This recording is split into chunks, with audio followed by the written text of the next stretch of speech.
Hi, foodies!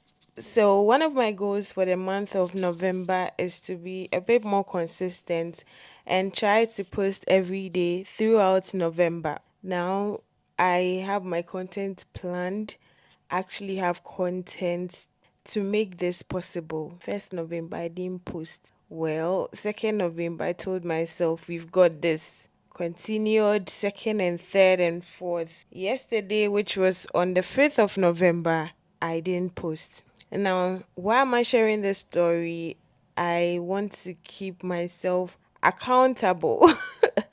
So I'm going to try again this week. I'm not giving up. So, whatever it is that you plan doing from the beginning of the year till now that you're holding on to and not doing it, not because of your limitations, but just laziness or you just being in your comfort zone, this is your sign to go for it. I hope you enjoyed this content though.